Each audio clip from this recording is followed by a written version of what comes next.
Hello, and welcome to the Get Lean and Eat Clean podcast. My name is Brian Grin. I'm a certified health coach, trainer, and author. And this podcast is for middle-aged men and women looking to optimize their health and get their bodies back to what it once was 10 to 15 years ago. I will give you simple, actionable items to get long-term sustainable results. Thanks for listening and enjoy the show.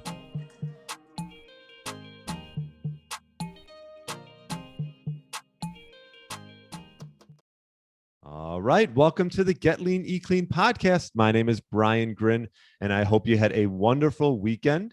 Looking forward to this week. It's not only my birthday week, but it's also the U.S. Open is this week if you're a golf fan. And then Father's Day is on Sunday.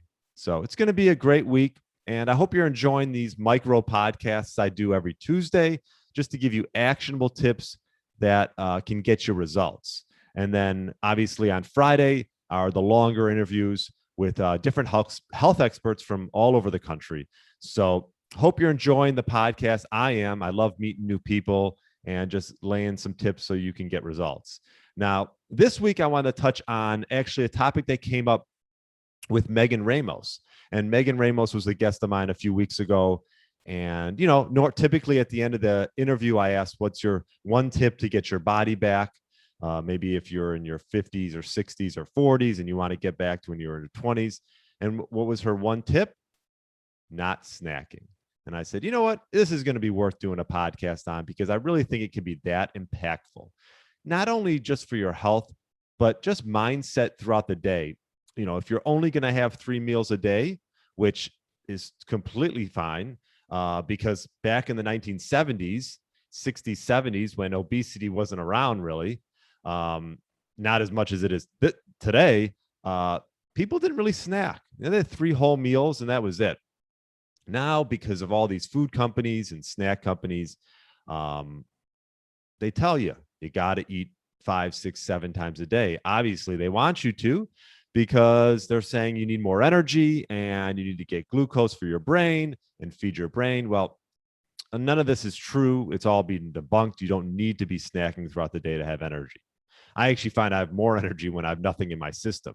And when you're fasting and you do stuff and you do that for a while, you realize, yeah, God, even if I eat a really healthy meal, it still sort of weighs you down a little bit. But I've been trying to eat lighter and lighter first meals of the day. So the rest of my day, I feel that energy. And then towards the end of the day, I typically have a bigger meal.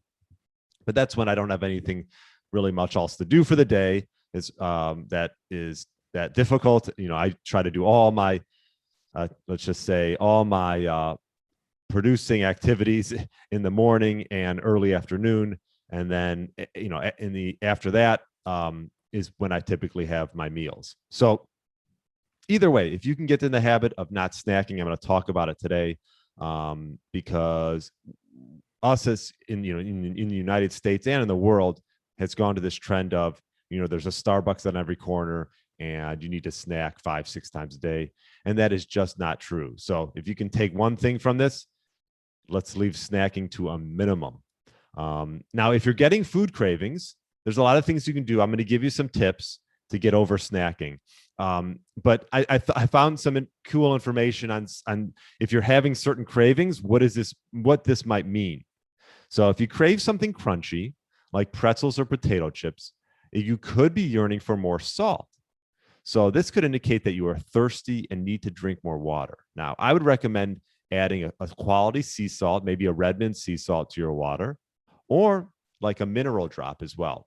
You could do mineral drops in your water, or just buy mineral water or even sparkling water, which has minerals in it. So this will really help if you're craving things that are, sort of salty. Now, sugar is another big one. Sugar releases serotonin, and we all know it can be very addicting. That's sort of the feel-good chemical. So that'll fire off in your brain, and it just becomes addicting. So if you're craving sweets, perhaps you need a mood boost. Now, a mood boost could be yoga, could be going for a walk, some type of meditation. I like to do both of those. And so if you're craving sugar, perhaps maybe you need a little bit of a mood boost and try some meditation or yoga.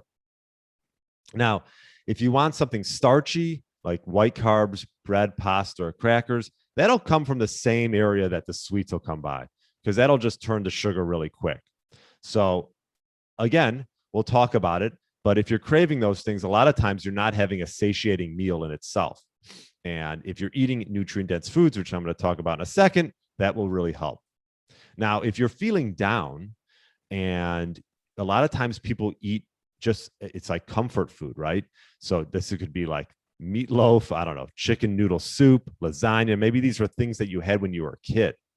So if you're having these heavy comfort foods, maybe you need to feel a little bit more loved, or perhaps you need to talk to someone. Never hurts to talk to a third party if you need some help with that. But maybe you just need to give out a little bit more love and get it back from the universe. So those are just some fun things I found, that if you're having these cravings, this is what it could mean. Now, let me give you some tips to help if you're snacking all the time. One, like I mentioned before, eat nutrient-dense, satiating foods. I can't stress this enough. This is make protein the staple of your meal. I've talked about this a lot on podcasts. And then it'll be easier to not snack. If you're having something that really fills you up, instead of having pizza and you're having I don't know, let's having your eggs, maybe with a little bit of ground meat in there, or eggs and avocado, something, something with some healthy fats and some good protein, that will be more satiating. You won't want to snack as much, and you'll also have better blood sugar maintenance. Secondly, don't buy senseless snack food. Gosh, I mean, if you don't buy it, you won't eat it. This is so important, and I try to stress this with all my clients. Thirdly, make it a habit to eat all your meals at a table. I know sometimes we're on the go and we're eating in our car, or eating in a movie theater. You really want to make sure that you're eating at the table, and that way you'll avoid snacking, because a lot of people snack when they go out to the movie, or they're in the car, or I'm trying to think of somewhere else, but let's just say a ballpark. Okay, if I go to a ball game, that's fine if you want to splurge every once in a while. But for the most part, I'm just going to drink water, because a lot of times the Cubs games, especially in the summer, it's hot, and I don't think you need to be snacking on pretzels and nachos. So I know it's boring, but sorry. Fourth, drink mineral sparkling water. This is a big one. I think sparkling water is such a great one. You can even do some tea or coffee every so often with no sweeteners in it, and that'll sort of help your hunger come around. So when you start get that inkling for hunger, another one is distract yourself. Go for a walk. I think this is so key. If you can, after every meal, go for a walk, because a lot of times snacking will happen right after you eat. That's what I do a lot of times, especially in the evening. Have dinner, go for a walk. By the time you get back, you probably don't have any more cravings, and just close the kitchen. So those are some tips. Take a few of them, implement them in your life. Bottom line, if you want to gain weight, eat 4, 5, 6 meals a day. If you want to lose some weight and feel lean and light throughout the day, shoot to eat 1 or 2 meals with minimum snacking. It really will go a long way. So the main idea is to eat less often, not to eat less. And that's a good point. To eat less often, but not to eat less. So you can have a nice satiating meal that fills you up, and eat the same amount that you've normally ate, but just don't snack. So, like, for example, if you love beef jerky, okay, I'm a big fan of beef jerky. We started making it ourselves. Well, you could, let's just say, if you're going to snack on something, that's not a bad thing to have if you want to sort of wean off your snacks. But eventually, you want to just have a nice satiating meal and then wait 4 hours or whatever it is before your next meal. So I hope this helps. Let me know if you have any questions. Have a great week. It's my birthday. It's my birthday today. I'm June 14th when I'm recording this. But have a great rest of your day, and I will talk to you later. Thanks so much for listening. Hey, Get Lean, Eat Clean Nation. Are you a man between the ages of 40 and 60 years old, looking to lose inches around your waist, have significantly more energy throughout the day, and gain muscle, all while minimizing the risk of injuries? Well, I'm looking for 3 to 5 people to work one-on-one with in my Fat Burner Blueprint signature program, which I've developed by utilizing my 15 years experience in the health and fitness space. This program is designed specifically for those committed to making serious progress towards their health goals over the next 6 months.